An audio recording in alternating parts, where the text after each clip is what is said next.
أهلا بيكم مع حلقة جديدة من تفكيك. في الحلقة اللي فاتت اتكلمنا عن الفراغ اللي بيظهر لما القناع يقع، ولما تكتشف ان اللي كنت شايله سنين ما بقاش ينفع. النهاردة مش هنسأل انت مين ولا هنجري على إجابة. النهاردة هنعمل حاجة أبسط وأصعب في نفس الوقت. النهاردة هنقف، مش نقف بمعنى نتماسك، إنما نقف بمعنى ان نلاقي أرض ثابتة. والأرض الثابتة مش مرحلة حلوة ولا وعي ولا إنجاز نفسي. الأرض الثابتة هي اللحظة اللي بتبطل فيها تيجي على نفسك عشان غيرك. كتير قوي من الناس بيوصلوا للفراغ ويفتكروا ان المطلوب بعدها قرار او مواجهة او تغيير جذري او حتى لازم ابقى اقوى، وده اخطر فهم ممكن يحصل. لانك لو حاولت تبقى قوي وانت من غير ارض ثابتة هتيجي على نفسك اكتر، وهترجع تلبس قناع اذكى بس اتقل. الارض يا صديقي مش فكرة في دماغك، الارض احساس انك ثابت، مش عشان انت شاطر ولا عشان فهمت ولا حتى عشان سيطرت، لكن عشان موجود. الأرض هي إنك تحس بروحك من غير ما تحاكمها ولا تشدها ولا تطلب منها تنجح.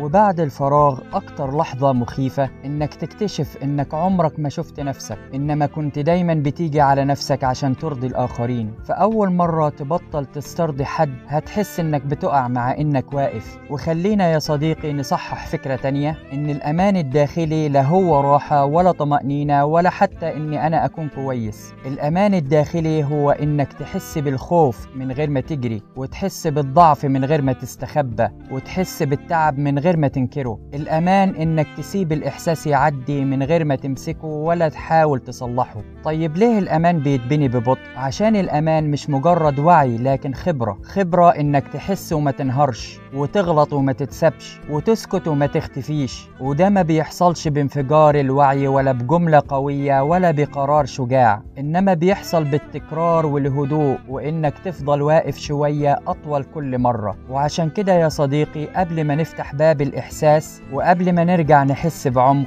وقبل ما نسأل اتوجعت قد إيه، لازم نسأل سؤال واحد: هل في أرض نفسية ثابتة واقف عليها؟ لأن الإحساس من غير أرض مش شفاء، إنما غرق. وده اللي هنعرفه في الحلقة الجاية. مش هنتكلم عن الألم ولا عن الحزن ولا عن الوجع، إنما هنتكلم عن الإحساس نفسه. إزاي نحس من غير ما نضيع، وإزاي نفتح من غير ما نغرق، وإزاي نفرق بين وجع بيشفي ووجع بيكسر. الحلقة الجاية عن الإحساس، مش عشان الإحساس عدو، لكن عشان اللي كان بيوجع إنك كنت وحدك. أشوفك الحلقة الجاية، وافتكر إن أنت مش محتاج تبقى قوي، إنما محتاج تبقى ثابت. ومتنساش يا صديقي شير للفيديو، يمكن غيرك يستفيد. رمضانكم سعادة.